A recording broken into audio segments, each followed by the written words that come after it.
80. The original inhabitants of Sumatra, Scribes and Salon, from a spiritual point of view. May 6, 1847.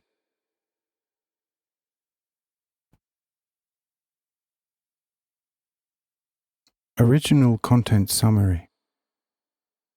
The peoples of Sumatra and Scribes. Those of Salon, that is, the natives. Land of the largest natural wonders. Reason for this peculiarity. The wild hunt. Fata Morgana's nightly fireworks. Dancing fire columns. The apartments there in the holes of the earth. Their religious view. Their chief priest is ruler. The most unselfish priesthood on earth.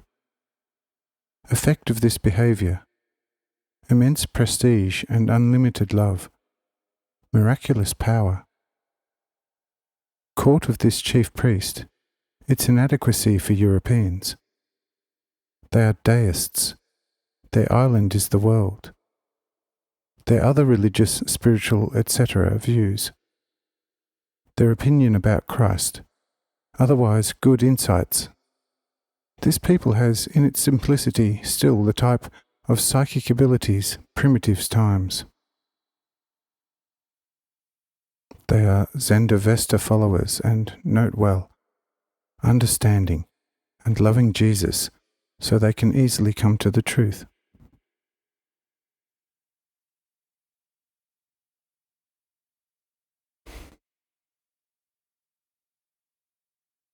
In the neighbourhood of our previously described island of Java, there are two larger islands called Sumatra and Scribes. The people of these two islands are generally under the same constitution, and it would be unnecessary to repeat here what has already been given. Only so much can be said that Sumatra is in every respect closer related to the island of Java than to the island of Scribes, which it is much more truly Chinese, and sometimes also Borneoanish, although there are Javanese among the Scribes. But that on both islands, and particularly on the coasts, Europeans also have access and even settlements brought about by the present conquests of the English, sometimes even the French, the Dutch, and the Spaniards, scarcely needs to be mentioned.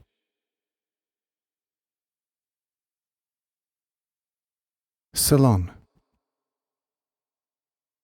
Therefore, we want to turn to another island, Salon, which, on its shores, has mostly European settlements, but still contains indigenous inhabitants in its many gorges, caves, and grottos. This island is praised by many travellers as a land of incomprehensible wonders, and visited by many naturalists because of the strange phenomena.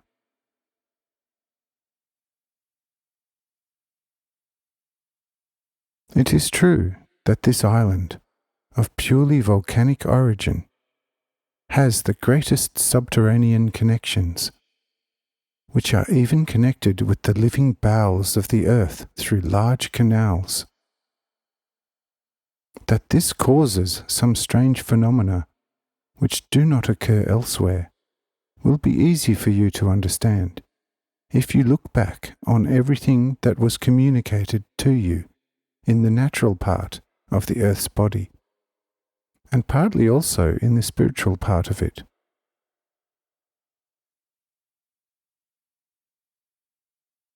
The phenomena of the so-called wild hunt, which are not unknown to you, not infrequently manifest with such intensity that its din often grow to such a vehemence that the inhabitants hide themselves in the deepest holes in order to prevent damage to their hearing.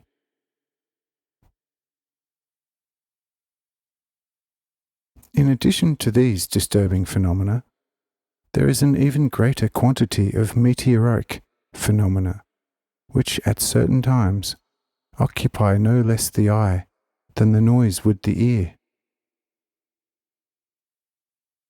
Mirages of the rarest kind are almost in the order of the day, but they are always gentle and tend to enrapture the observers rather than fill them with any fear.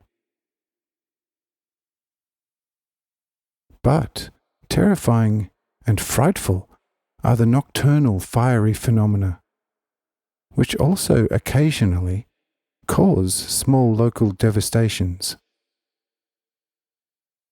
These fiery phenomena sometimes consist of a multitude of the so-called shooting stars, which shoots in all directions, sometimes very low, sometimes only a few clafters above the ground. This fiery appearance is the least feared. Somewhat more terrifying are those which sometimes flocks in thousands on the ground, and sometimes only a few feet above these, the fire men, fire dragons, fire snakes, and the like. These phenomena are indeed very surprising and terrifying, especially because of their beautiful bright white light. But they are not dangerous to anyone, because their light is quite cold. More feared are the fire wheels and fire wreaths, which are of course a little rarer. These set certain materially related objects on fire, and people and animals, if they are touched by these wheels and wreaths, get electric shocks, and sometimes also significantly painful burns. But the most feared in this country are the so-called dancing fire columns, which are basically nothing but fire tornadoes. These cause the greatest devastation where and when they appear. However, they occur only rarely, barely 2 or 3 times in a year, and usually only in certain places. And when they appear, they are announced a whole day in advance by a certain crackling in the air, which becomes louder and louder, at which appearance people and animals flee into their hiding places. For in the interior of this island, there are almost no huts at all, and even fewer houses.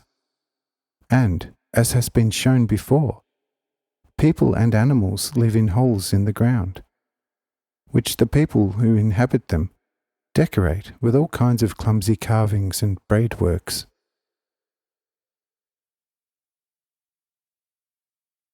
The inhabitants of this island have no king, but only a kind of chief priest, who has the reputation of a sorcerer, and whom the people believe to be the master of all these wonderful phenomena of this country.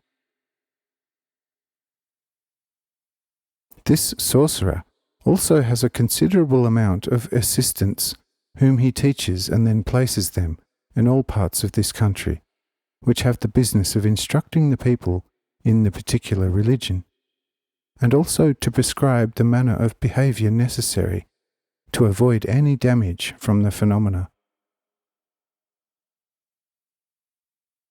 The rare thing about this matter is that this chief priest, together with his assistants, is the most benevolent priesthood on the whole surface of the earth. For he does not require any gift in the least. Only the assistants are allowed to accept food and drink when they go among the people.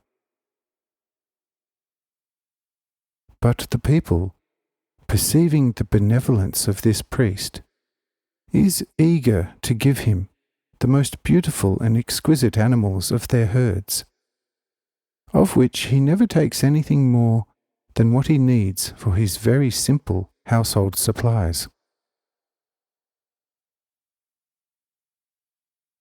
But for this reason, he enjoys such a tremendous respect among the people, and a love so unlimited, that he only need to be waving in case of need, and the whole nation, great and small, would be equipped and on their feet to be his greatest benefactor, as well as his protector.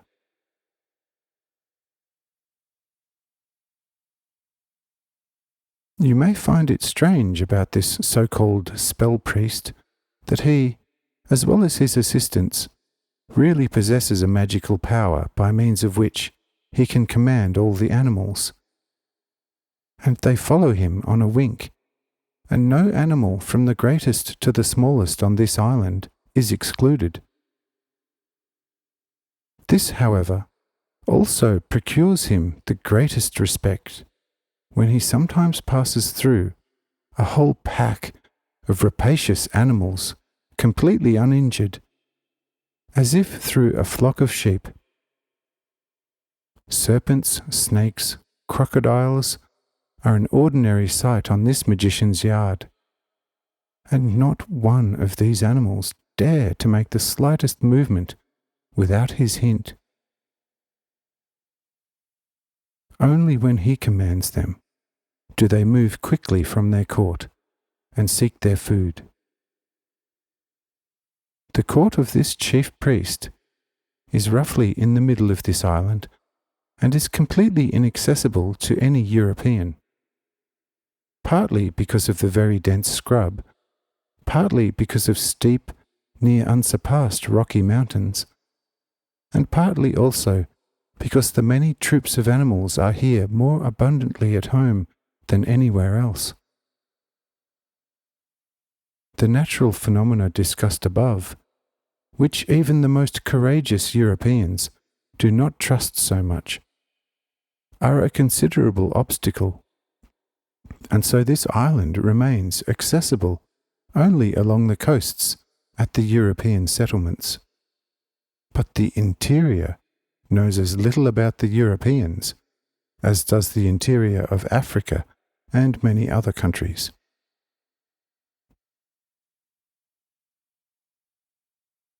The religion of this people is just as rare as their country. They believe in a God who, however, is not visible to any mortal and is conceivable in his way.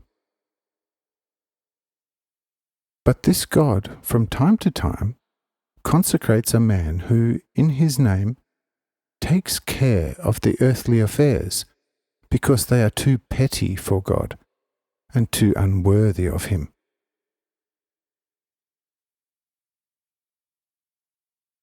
They hold their island for the whole world, which floats like a nut on the endless waters. Sun, moon, and stars are ruled by God alone, but the management of the earth, which is too small to be guided by God alone, is the concern of the chief priest, consecrated by God. For the people have the grandest idea of the stars, and holds the smallest star as infinitely greater than the earth. But God is in the sun, therefore the sun is also worshipped by them. But they regard the moon as a heavenly world, where they and their chief priest go after the death of the body, when they have lived uprightly and modestly on their small earth. Only with the stars do they fare somewhat worse, for these people merely populate them with animal souls, which, according to their belief, are much greater and more perfect than on their earth. They know little about Christ, and now and then there are some who know nothing at all about him.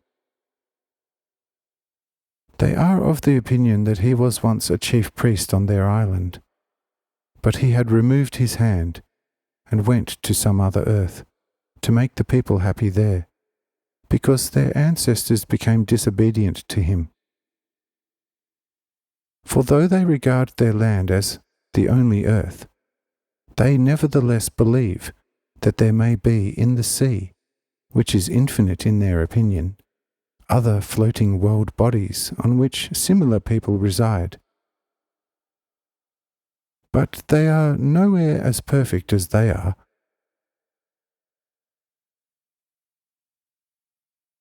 They came to this conclusion due to circumstances, having had not infrequent encounters with Europeans, discovering that they are not so perfect masters of animals as they themselves are. They have also sometimes seen the fleets of ships, and have heard the cannonade, but they think that this is a pure play of children, for the fireworks which their chief priest brings out is not to be compared with the triviality of a cannon flash, and the floating ship they hold for a merely floating hollowed-out egg, which was laid by a mighty fire dragon. They exceedingly despise the luxury articles offered to them by the Europeans. For they say, "We bring about greater things with our will than you do with your hands." There is therefore no trade possible with these people. The coastal inhabitants deal only with elephant teeth, which are usually obtained free of charge from the indigenous people. The island offers besides this nothing commercial. By this account you can easily see that this people is still very simple and knows very few needs. Exactly because of this simplicity, however, there still exists in the vigorous type of psychic sphere which was natural to the primitive peoples of the earth. They still have the same spiritual power which once the first people of the earth possessed. According to their religion, they are still the purest Zendavestas, and have also, up to the present, neither added nor taken away anything from it.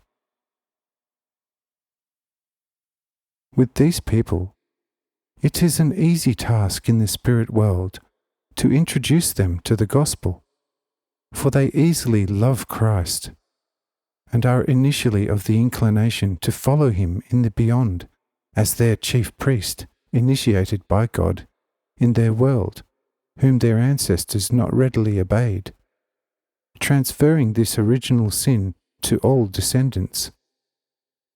Therefore, everyone, the afterlife needs to please this insulted man of God. This reason is, indeed, somewhat ridiculous, but it is easy to see that, in spite of that, it is nevertheless a good point of reference, whereby the people of this country can come to the light of the true gospel.